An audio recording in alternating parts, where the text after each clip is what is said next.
favor del aborto, alguien que esté en contra. Los médicos va a haber siempre médicos que apliquen el aborto. Aquí la cuestión es qué vamos a hacer nosotros con esta libertad que se nos da de convicciones éticas, de filosofía y de religión para detenerlo. Pero eso ya entramos al tema de lo privado y al tema de nuestras creencias. Bien, voy a pasar, señorita, si puede presentar su pregunta. Sí, soy la licenciada Yaret, vengo de la Fraternidad Levítica. Con todo respeto hago la siguiente pregunta, ¿sí? La pregunta es a ustedes funcionarias, ¿de qué manera les está coartando su libertad como funcionarias? Así es, en este momento. Ustedes comentan que les están coartando la libertad porque quieren manifestar su libertad. Así lo entiendo, ¿no? ¿De qué manera es, o de qué forma a ustedes le están coartando la libertad como funcionarios? Para poder ustedes decirnos, es necesario entonces que el 24 se reforme, ¿verdad? Porque a mí como funcionario ahorita me están coartando la libertad. Ahí sí no entiendo y quisiera ustedes que me lo expliquen. No, yo creo que simplemente pues no se puede invocar a Dios en un congreso, lo decíamos en Estados Unidos sí se puede, y en Estados Unidos son todavía muchísimo más, en ese sentido hay más laicos, hay una laicidad, es un estado laico mucho más fuerte. Simplemente aquí en el congreso nosotros en un momento dado a lo mejor quieres decir al final, Dios los bendiga, que Dios guarde a México, que Dios cuide a Nuevo León, y son cosas que no se pueden decir, porque realmente en ese sentido es muy claro, ¿verdad? El Congreso del Estado, los Congresos de México. Pero más que otra cosa, yo creo que no se trata de coartar, al contrario, esta reforma al 24 se trata de dar. Estamos creando, estamos permitiendo un panorama en México, estamos permitiendo la libertad que se profese libremente de religión, de creencias, de pensamiento, la libertad de los padres a educar a sus hijos en la religión que ellos quieran. Yo creo que todo al revés, es algo para ganar como país. Estado laico. Además hay algo bien importante también, qué bueno que lo mencionas, amiga. Fíjense, México ahorita, como bien lo decían los compañeros, estamos atravesando un momento muy difícil. ¿Y qué necesita un gobierno? Un gobierno necesita el apoyo de todas las instituciones.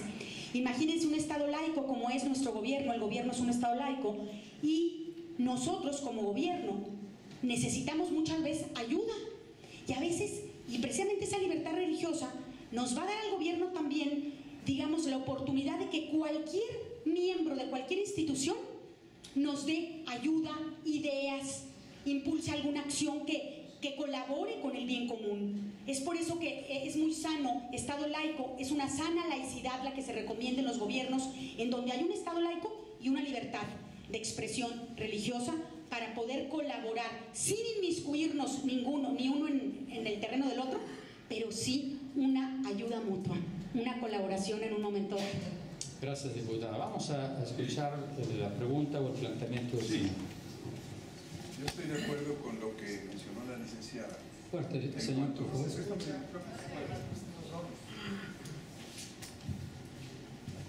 La exposición de la diputada en cuanto a las libertades, yo estoy de acuerdo, pero creo que no se... Hablabas precisamente de reformas en el artículo 24. Yo creo que esa libertad que tú mencionabas la tenemos, ¿sí? La única diferencia, porque yo pienso que ustedes están de acuerdo con la reforma, ¿sí? Sí, claro. Y si me permiten la ley, por favor.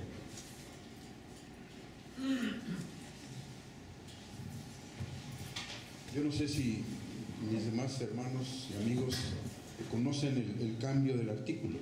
Yo no lo conozco. Sí.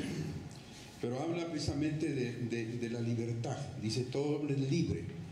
Y mencionaban ustedes que ese artículo va a cambiarse, dice, todo hombre tiene derecho. El derecho es algo optativo, el derecho es algo que yo decido tomar. En cambio, la libertad, la que está mencionando aquí, es algo que yo tengo ya no necesito pedirla. Entonces, yo no sé hasta dónde puede llegar ese cambio. Así que a mí me gustaría que habláramos más de las diferencias y de las bondades de esa reforma, para no alargar tanto esto, ¿sí? Le agradezco muchísimo. Vamos a ir desmenuzando poco a poco ambos artículos. Yo en algo sí noto mucho que hay una especie de temor, porque el derecho es optativo, una persona puede optar por profesar una religión o no. Y yo lo entiendo, que muchos de aquí sean ministros de culto, y pues obviamente el que una persona opte por no profesar una religión les hace ruido, porque su tarea es ir a la búsqueda de las almas. Pero tenemos que entender que el derecho ampara a todos, inclusive a los que no quieran. Entonces hay gente que puede no optar por no creer en Dios, y también tienen ese derecho. Vamos a ir poco a poco con los dos artículos, y ya posteriormente damos cabida a más bien. Originalmente el artículo 24 dice: todo hombre es libre para profesar la creencia religiosa que más le agrade y para practicar las ceremonias, devociones o actos de culto respectivo, siempre que no constituyan un delito o falta penados por la ley. Una libertad es concedida, pero no es garantizada como un derecho, y cuando el gobierno quiera, puede pasar por encima de esa libertad o puede suprimir las libertades, porque si ustedes sabían, el Estado puede suprimir libertades, mas no derechos. Entonces este cambio es fundamental en la palabra. Una libertad, les puedo poner el ejemplo. Existe una activista en Birmania, Aung San Suu Kyi, que estuvo 15 años en su casa encerrada porque no era libre de transitar, y porque ahí no existe el derecho al libre tránsito. Entonces la tuvieron recluida 15 años por oponerse al gobierno birmano. Entonces, si nosotros solo somos libres de creer en la religión que más nos convenga, un buen día puede volver a venir un Plutarco Elías Calles a decir: pues no, ya no hay libertad de creer. ¿Y qué vamos a hacer? En cambio, si ya está... ¿Perdón? Sí, está bien, pero sigamos. Exactamente, y si ya está establecido un derecho, está equiparado a las cartas y convenciones internacionales, por lo tanto, pueden entrar los organismos internacionales a socorrernos, porque existe un derecho y se está violando un derecho humano. Tenemos que entender que en el término de los derechos humanos es cuando podemos garantizar y consagrar las libertades. La libertad del hombre nace libre, y las libertades existen, pero no están consagradas hasta que se escriben en letra como derecho. La modificación pondría que toda persona tiene derecho a la libertad de convicciones éticas, de conciencia y de religión. Realmente yo creo que la mayoría aquí entiende la diferencia de libertad de derecho. El problema es con las convicciones éticas, de conciencia y de religión. Tenemos que ver que la reforma es un artículo que va al terreno de lo legal, y que por más que seamos creyentes o ministros de algún culto, también tenemos que tener la conciencia de que en el terreno de la ley y en el espíritu de ese laicismo que tanto invocamos, tenemos que garantizar los derechos de quienes no lo creen o tienen una filosofía o una convicción diferente a la nuestra. Termino el artículo como está originalmente. Dice: el Congreso no puede dictar leyes que establezcan o prohíban alguna religión. Los actos religiosos de culto público se celebran ordinariamente en los templos, es decir, solo nos vamos al interior de los templos. Por eso les decía, las manifestaciones públicas están en ese vacío. Y dice: los que extraordinariamente se celebren se sujetarán a una ley reglamentaria. Ahora bien, el artículo modificado dice: atener o adoptar en su caso la de su agrado. Esta libertad incluye el derecho a participar individual o colectivamente, tanto en público como en privado, en las ceremonias, devociones o actos de culto respectivo, siempre que no constituyan delito o falta, penados por la ley. Ahí es donde entra el tema del artículo 3. Es una ley aparte, por lo tanto esto no puede contravenir la laicidad de la educación. Nadie podrá utilizar los actos públicos de expresión de esta libertad con fines políticos, de proselitismo o de propaganda política.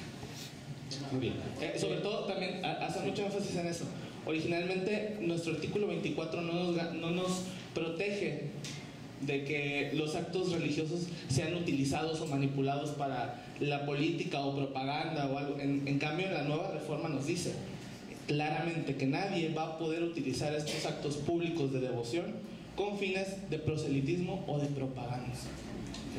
El señor Pastor. Sí, disculpe. Por ejemplo, un servidor es un predicador del Evangelio.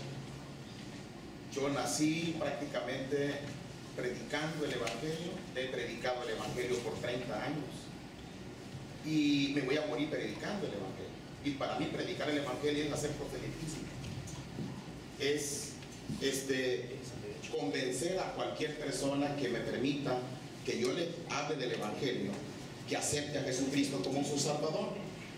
El punto es, la palabra derecho no significa, no tengo temor de ir a la cárcel porque yo evangelice, pero la palabra derecho no le va a dar autoridad o facultad a una persona que yo evangelice a que se convierta de alguna forma de creer para creer en Cristo, a demandarme porque es un derecho y que yo estoy atentando en contra de su derecho. No lleva esa implicación, no han analizado que esto va a llegar hasta allá al grado de que a mí por evangelizar me van a demandar porque estoy atentando contra el derecho de una persona de creer lo que cree. Tú estás atentando contra lo que yo creo y no es lo que tú crees, por lo tanto te voy a demandar. ¿Cómo te llamas? ¿De dónde vienes? Y etcétera. Pregunto nada más, ¿es posible eso? Pues yo creo que no es posible eso por algo muy simple. Aquí estamos hablando precisamente de que si tú fueras a la fuerza, vamos a suponer, amarrar a alguien y decirle, tú tienes que pensar de este modo, vamos a hablar de algo terrible que está pasando en Nuevo León, del secuestro, pues están atentando contra el derecho a la libertad, porque estas personas las atrapan, se las llevan. Aquí se trata de que si tú estás predicando, esa persona, tú no estás obligando, por eso a nadie, tú no obligas a nadie, tú eres un predicador. Y aquí además dice al final de la ley, nadie podrá utilizar los actos públicos de expresión con fines políticos o de propaganda política. Tú no tienes un fin político, tú no estás hablando de política, estás hablando de la espiritualidad del ser humano. Y eso simplemente, no estás obligando a nadie, estás hablando de espiritualidad. Y precisamente cuando tú informas de algo, dicen, voy a hablar sobre este tema religioso. Y la gente que le interesa va a tu prédica. Y al que no, se abstiene, ¿verdad? Pero realmente no jamás va a haber alguien que pueda atentar contra ti, contra tu derecho a expresar libremente tu creencia. Hay un hombre que estaba levantando la mano ahí, señor. Fuerte, por favor. La pregunta que hace el pastor, en los Estados Unidos sí se está demandando a los pastores. Por ejemplo, cuando se predica contra el homosexualismo, entonces los homosexuales están haciendo demandas a los pastores. Esa sería una de las inquietudes que tendríamos, porque entonces ahora sí que... Bueno, pero yo creo que ahí entramos en el tema de la intolerancia del ser humano.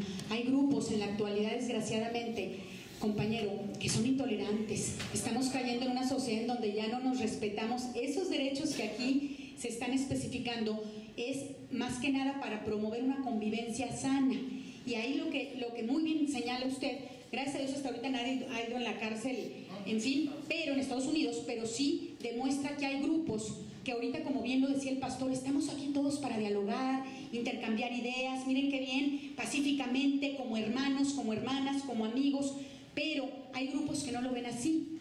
Y hay grupos muy intolerantes, y es por eso que pues hoy por hoy nuestra sociedad necesita de todos estos pastores que lleguen al alma, ¿no? Mover almas, como dicen por ahí, para que tengamos una convivencia humana. Sí, diputada, pero la pregunta muy puntual, creo que sí necesita una respuesta todavía más clara y más puntual, porque es para nosotros, señoritas diputadas, señor licenciado, para este segmento de la población esto es sumamente importante y necesitamos una respuesta muy precisa.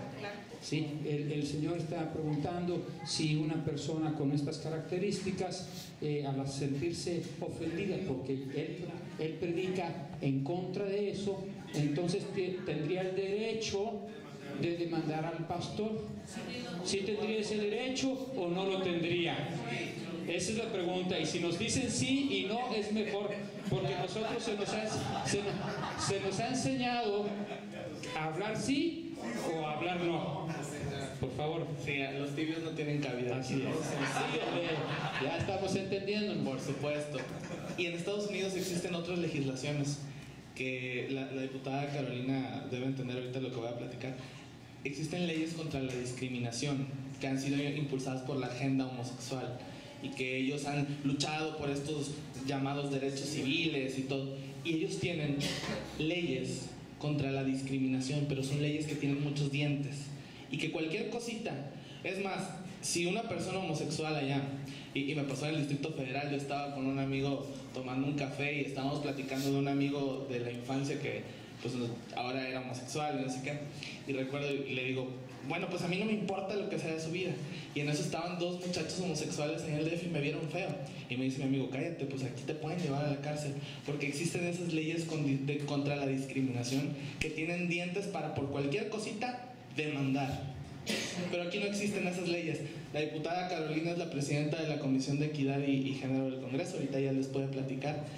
No existen en los temas de discriminación agravantes tales como para llevar a alguien a la cárcel por manifestarse en contra de la homosexualidad. Aquí lo que nosotros tenemos que ver es que...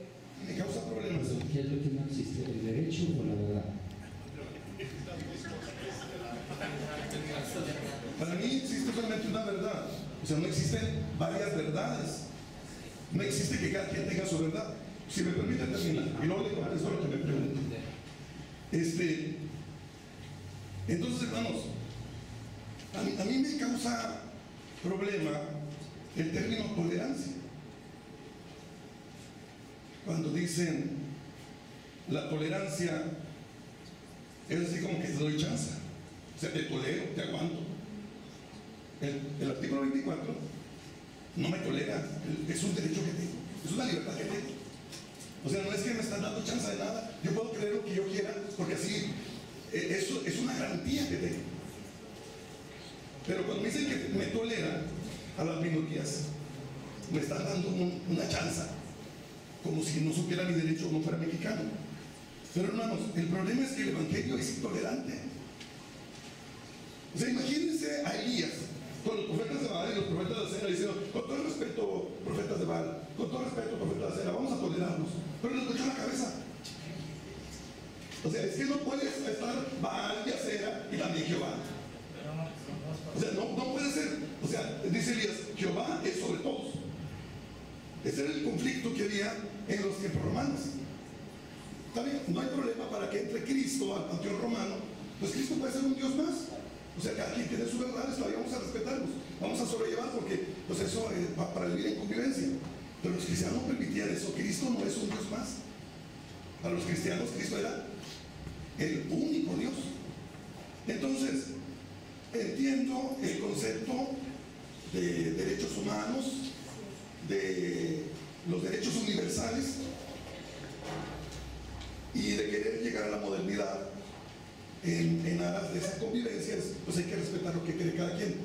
Pero los predicadores estamos llamados a denunciar el pecado. Imagínense a Pablo diciendo, es que no puedo decir eso. Hermano, por favor, su planteamiento y su pregunta. Bueno, estoy diciendo que mi planteamiento es que no puede haber muchas verdades y que esta reforma del artículo 24 nos causa problemas porque para nosotros solamente hay una verdad y nosotros vamos a seguir predicando la verdad y tenemos que seguir denunciando el pecado y tenemos que seguir denunciando lo que la Biblia considera que es incorrecto. Por otro lado, también me causa problemas que hay un jefe de Estado, que la religión mayoritaria, como ya se ha mencionado, aunque vivimos con un derecho, o sea, con el artículo 24, que es la libertad de creencia, no obstante hemos tenido represión en muchas partes del país. Y siempre se ha privilegiado a la Iglesia popular, porque hay un jefe de Estado que representa a la Iglesia popular, y entonces entre jefes de Estado se solicitan privilegios y derechos, y entonces vienen y me dicen, bueno, yo como jefe de Estado te solicito que ayudes a mi religión. Por ejemplo, en España, yo solicito, el Papa, como jefe de Estado, solicita que a los ministros del culto católico se exenten de estos gastos, se privilegie con estas cosas. Y el Estado los privilegia, porque un jefe de Estado lo solicitó. Los evangélicos no tenemos jefes de Estado que soliciten privilegios para nosotros. Entonces, el hecho de que las cuestiones éticas, ahorita apenas está el proceso, pero ya nos causa problemas. Ya estamos viendo cómo, así como está la ley, otros grupos están están buscando el aprovecharse de modificar. ¿Qué van a defender? ¿O qué van a pedir después en cuestiones éticas? Pues cada quien puede pedir lo que quiera.